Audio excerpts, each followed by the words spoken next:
Bonjour à toutes et tous et bienvenue dans cette petite vidéo. Voilà, j'avais envie de vous parler de la fête de Yule. Alors, tout le monde connaît pas Yule. Bon, ça me casse de vous en parler. Ça fait un petit moment que j'avais envie de vous faire une vidéo dans laquelle je parle. Waouh, je parle en mode normal, en mode naturel. Euh, Parce que c'est cool en fait de parler.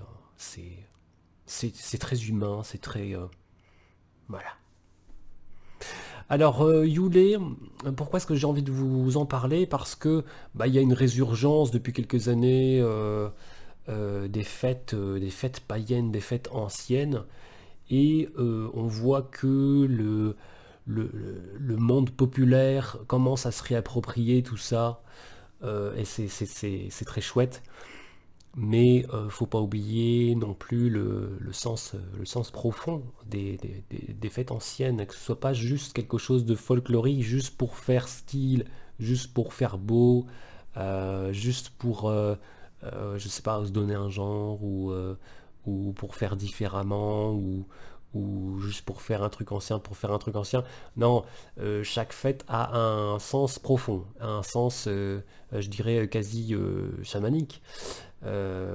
Et voilà, je vais vous en parler. Parce que tout a un sens, et c'est un sens très, euh, je dirais, basal, comme diraient certains. Alors, moi je vais vous donner mon interprétation de Yule, la manière dont je perçois cette fête. On pourrait en dire plein de choses, il y a plein de points de vue intéressants, plein d'angles de vue. Maintenant, voilà ma vérité, voilà les infos que j'ai, voilà les références que j'ai. Je pourrais vous raconter aussi beaucoup de choses, faire beaucoup de, de liens, mais voilà, je vais aller à l'essentiel.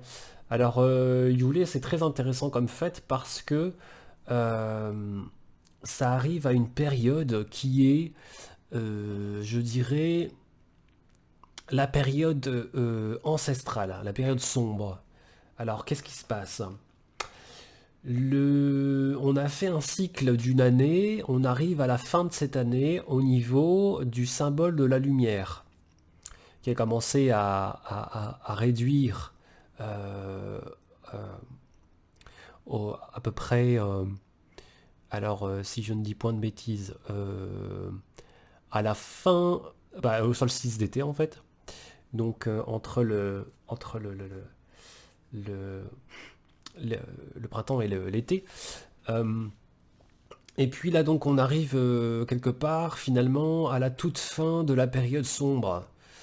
Euh, et en fait nous sommes dans une période dans laquelle nous atteignons les jours les plus sombres, et on est dans une espèce de crevasse au niveau des jours qui sont en fait parmi les plus sombres de l'année.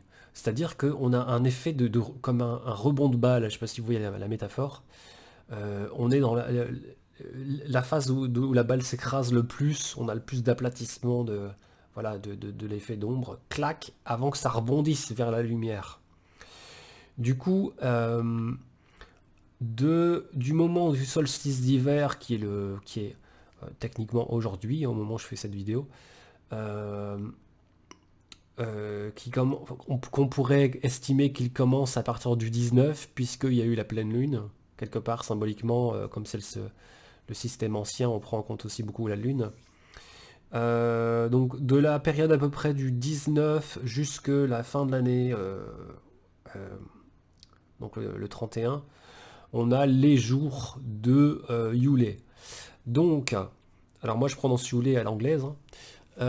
On a les jours les plus sombres, et faut bien comprendre que cette fête, c'est en fait c'est pas tout à fait une fête comme nous on l'entend dans le système chrétien, c'est-à-dire que c'est pas un moment ponctuel où on va, euh, je dirais, faire une fête, enfin une demi-journée, une nuit, et puis après c'est fini. Non, là c'est différent, c'est une période. C'est une période qui s'étend sur une petite dizaine de jours, et dans laquelle on va vivre des moments plutôt, plutôt familiaux. Donc, alors, quelle est la thématique de Yule? Quels sont les thèmes qu'on aborde? Yule, c'est une fête qui rejoint encore une fois une notion d'ancestralité. On sent que c'est aussi une fête des ancêtres, mais c'est une des toutes dernières fêtes des ancêtres, je dirais, de la période sombre. Euh, le démarrage, c'est plutôt vers la Toussaint, donc qui est son ancien nom, c'est la Samhain ou la Samin, comme on préfère prononcer, qui est voilà, la fête typique d'entrée dans les plus grandes profondeurs de l'ancestralité, plus grandes profondeurs de l'introspection, etc. Et là, on termine quelque part cette période, puisque après le, le solstice d'hiver, les jours repartent vers la hausse, donc vont commencer à s'étendre de plus en plus. Donc la notion de commémorer la terre, commémorer les ancêtres, se termine. Donc, comme on le comprend, d'après mes explications, on rentre dans une période, avec la période sombre, dans une période d'introspection. On rentre, on se recroqueville par l'effet de manque de lumière. On se recroqueville en soi, on le sent de toute façon dans notre corps. On a moins d'énergie solaire, moins de vitamine D, on est moins en forme, on a moins envie de sortir, on est de plus en plus en mode cocooning, ou le syndrome de la cabane. Et voilà, donc c'est une période de l'année qui est propice à l'introspection.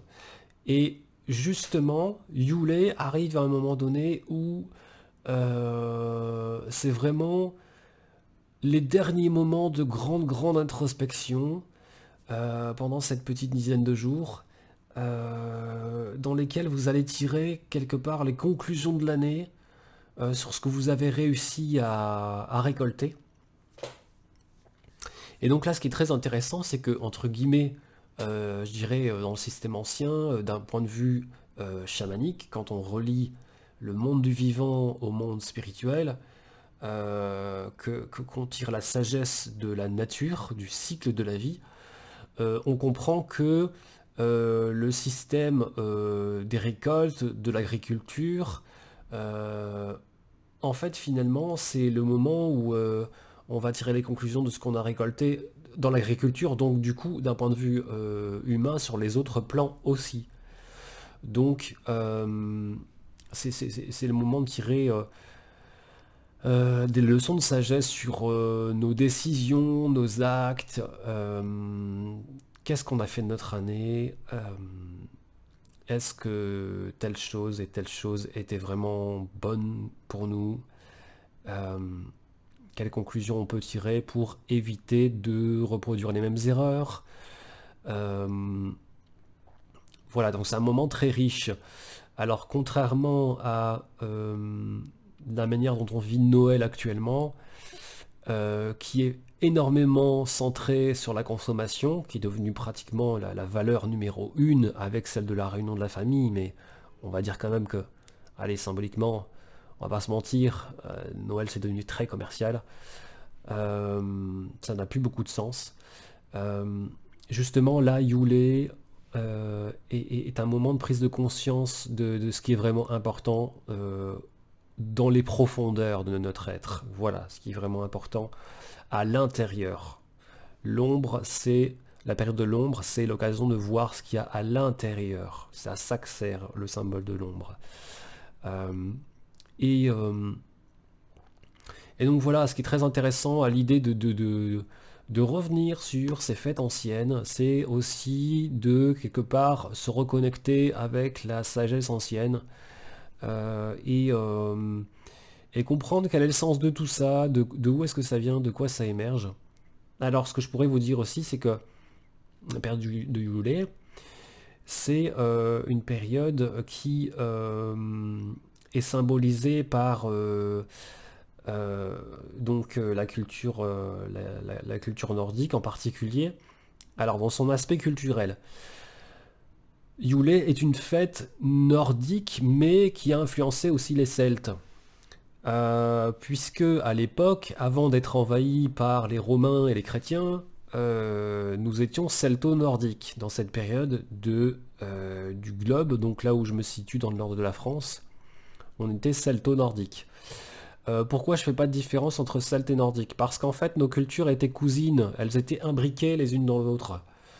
Pour preuve, on retrouve encore des cultes du dieu Thor, le dieu de la foudre, chez les Nordiques. On le retrouve même encore des traces jusque dans le Midi, voire presque sud de la France. Donc on ne peut pas se permettre de faire de séparation claire. Ça n'a pas de sens. Historiquement en tout cas. Et donc cette fête, il y a quelques petites variations d'interprétation, mais grosso modo, c'est le moment de l'année où un dieu nordique qui vit en Asgard, c'est-à-dire un des 9 mondes du monde, comment dire, de l'univers mythologique nordique, décide de descendre pour déposer euh, des, euh, des cadeaux pour les personnes qui le méritent. Alors donc là, du coup, on se dit, tiens, bah en fait c'est comme Noël. Alors oui, du coup, bah, ce qu'il faut comprendre, c'est que en fait Noël n'a de chrétien que la partie liée à la crèche avec comment est-ce qu'on dit déjà, les prophètes, les apôtres, je ne sais plus, enfin bref, qui viennent rapporter les offrandes pour Jésus qui vient de naître en fait, hein. Mais toute la partie de Noël qui est en fait liée au sapin, à la neige, au gui, etc., tout ça, ça n'est absolument pas issu de l'univers chrétien, ça vient de chez nous, ça vient de l'univers celto-nordique. Ce sont les chrétiens en s'installant chez nous qui ont décidé d'assimiler cette vieille fête païenne parce que c'était beaucoup plus simple politiquement de faire comme ça plutôt que de s'opposer aux païens, qui étaient encore fort nombreux. Donc forcément, l'assimilation, c'est aussi une stratégie. Donc ils l'ont inclus. Mais quelque part, ça n'a pas vraiment de sens, puisque on a d'un côté un contexte nordique avec des sapins, et de l'autre côté une crèche en plein désert avec le petit Jésus.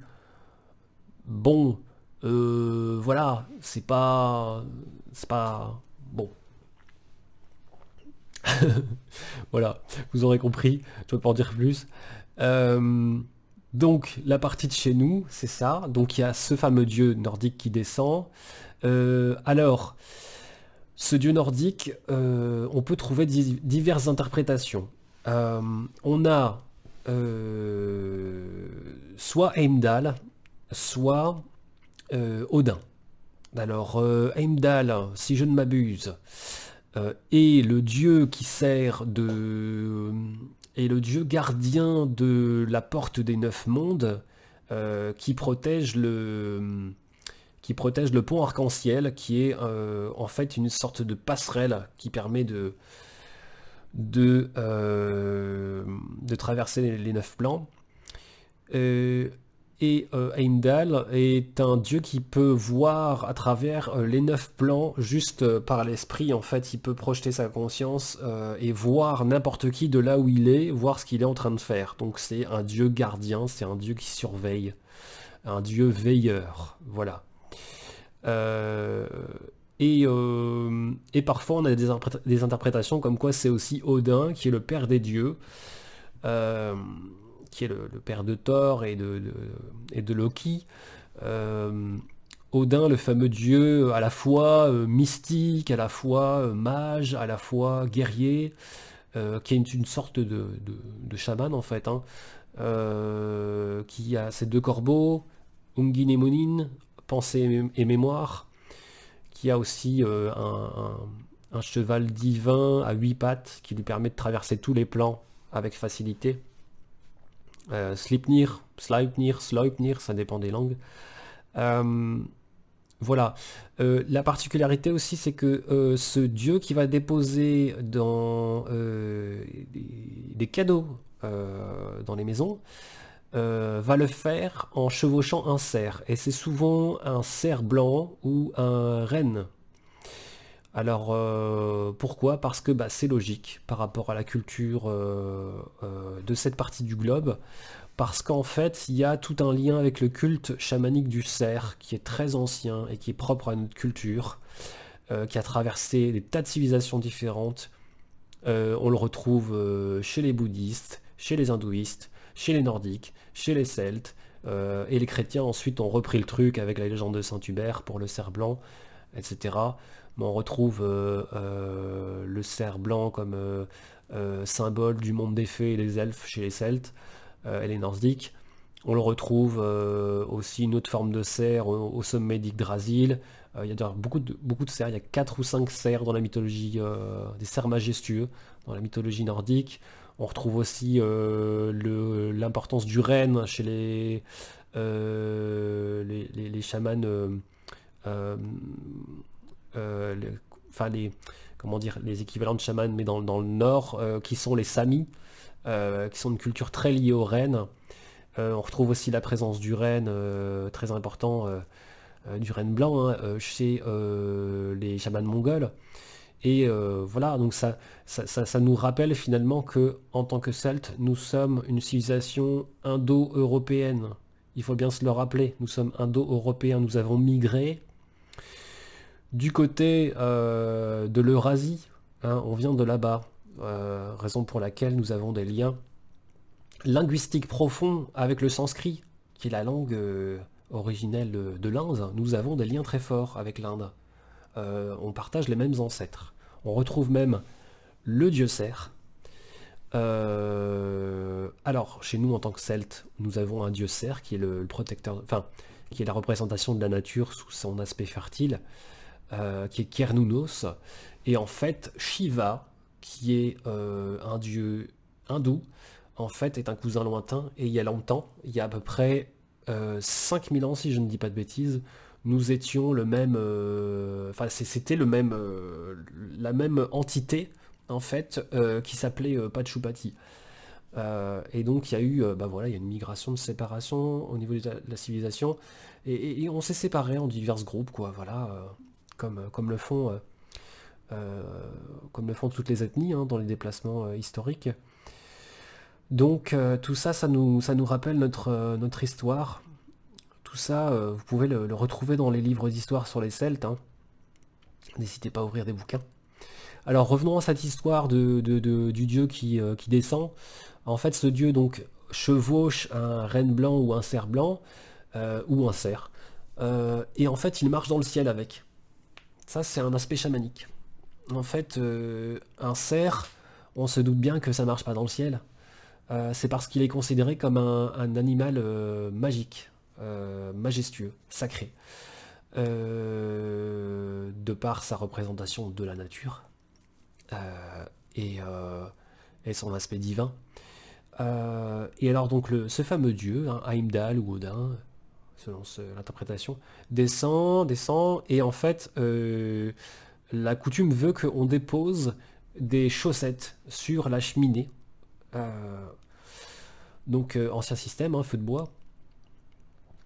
Et donc les personnes qui ont été correctes reçoivent un présent, et les personnes qui ont été incorrectes reçoivent des cendres dans les chaussettes. Voilà. Donc on avait aussi quelque part un symbole de valeur morale qui venait quelque part un peu mettre des points, des crédits sociaux presque mythologiques, divins. J'exagère hein, bien sûr, mais c'est pour faire le lien avec le monde actuel. Euh, donc voilà. Donc c'est une période dans laquelle on a comment dire, ces symboles forts au niveau des symboles, euh, comment dire, au niveau de l'alimentation, la décoration et tout ça. On est dans une période, et au niveau des éléments aussi, on est dans une période de la terre et du feu. La terre parce que c'est le rapport à l'ancestralité. Puisqu'on va se retrouver en famille, on va forcément à un moment donné faire le lien avec l'ancestralité, c'est logique, c'est des racines. Et le feu, bah, parce que on essaie de retrouver une chaleur de vie. Donc, à un moment donné, on va mettre en place des choses par rapport à ça. Et alors, ce qui est de coutume, fréquemment, par exemple, on utilise une décoration qui est à la fois hivernale, mais en même temps chaleureuse, chatoyante. On va le faire avec de la présence d'agrumes, avec du gingembre. Enfin, on va utiliser le gingembre dans la nourriture. Donc on a par exemple des oranges, on peut avoir du citron, pamplemousse à la limite. On a les fameux clous de girofle plantés dedans. On a le gui et le hou utilisés comme plantes qui symbolisent bien cette fête. On en fait des couronnes d'ailleurs qu'on va mettre sur les portes pour porter bonheur et auprès de laquelle on peut faire un vœu. Alors ce qui est intéressant dans le symbole de la couronne, on pourrait dire qu'il y a cette notion de circularité, de cycle, qui est très importante aussi dans le monde ancien. La notion de temps linéaire n'existait pas. À l'époque, ça n'existe pas chez les Celtes. Le temps est cyclique. On fait le tour chaque année. Voilà. On tourne, mais d'une certaine manière, on pourrait presque dire qu'on tourne, mais en spirale. On tourne comme sur un ressort, vous voyez. Ça, il y a quand même une notion d'évolution. On n'a pas la même tête chaque année. On est d'accord qu'on vieillit. Bon, donc, vous voyez, ça se superpose, mais c'est circulaire. Et du coup, ça ramène à des notions chamaniques très anciennes, qui sont les fameuses roues de la vie, enfin, qu'on appellerait dans d'autres cultures roues de médecine, mais roues de la vie, etc., etc. Ça fait déjà pas mal d'infos, hein. Qu'est-ce que je pourrais encore vous raconter? Bah, c'est déjà pas mal tout ça, en fait. Je suis en train de me dire que je vous ai bombardé d'infos. Euh, Là, ici, sur ma gauche, je vais vous mettre un exemple de décoration, une manière parmi tant d'autres, de décorer un hôtel. Alors, vous pouvez faire un petit hôtel familial, hein, comme on le fait pour Noël. Vous pouvez faire ça sur un cercle en mode chamanique, pas de souci. C'est quand même plus pratique qu'un hôtel pour circuler, puisque vous pouvez le laisser pendant toute la période. L'idée, c'est de rendre ça le plus vivant et chatoyant possible. Alors d'un point de vue, je dirais plus de la sagesse, de l'éveil, de l'aspect, je dirais presque développement personnel. Euh, Ce qui est aussi très intéressant, c'est de suivre peut-être une sorte de planning thématique de ce que vous voulez travailler pendant cette période, pendant ces à peu près 12 jours. Donc il y a des personnes qui s'amusent à dire, bah tiens, tel jour de la période, je vais travailler là-dessus. Aujourd'hui, on travaille là, la notion de le lien aux ancêtres. Euh, Tel jour, je vais travailler mes conclusions de l'année. Tel jour, je vais travailler sur mes vœux pour l'année suivante. Et ça, on va l'articuler en fonction d'une certaine logique, c'est-à-dire que bah, les vœux pour la future année, on va pas les placer en début de période, ça n'a pas de sens, puisqu'on doit les articuler en fonction des conclusions qu'on a tirées sur l'année. Donc on va le faire en fin de période de Yule. Vous voyez, c'est aussi une manière de mettre un sens profond à ce qu'on fait et à ce qu'on fait. Donc voilà, je vous ai dit beaucoup de choses. Je vais vous laisser là-dessus. Voilà, finalement, tout ça, c'est pour vous dire, au final, pourquoi balancer toutes ces infos? C'est pour vous dire que quand vous mettez du sens profond à ce que vous faites, à ce que vous fêtez, et aux symboles, et que vous les liez à quelque chose de naturel, ces symboles prennent vie d'une manière, euh, euh, d'une manière très forte.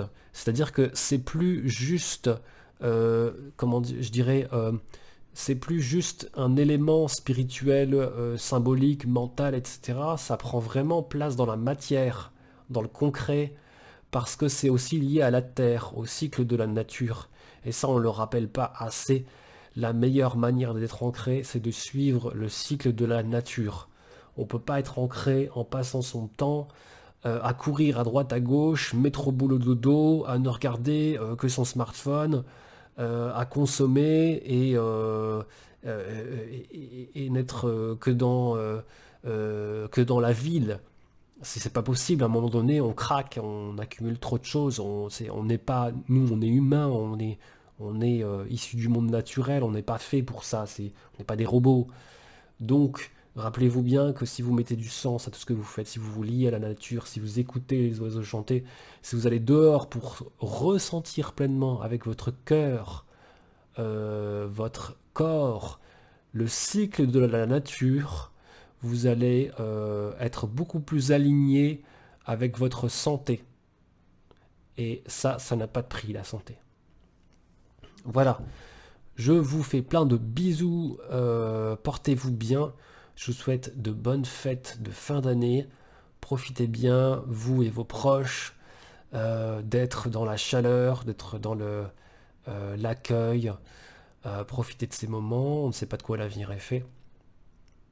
En tout cas, j'envoie tout mon soutien à personne en difficulté. Et aussi, bah, dites-vous que c'est une période de Yule, c'est une période du cœur. C'est une période du cœur.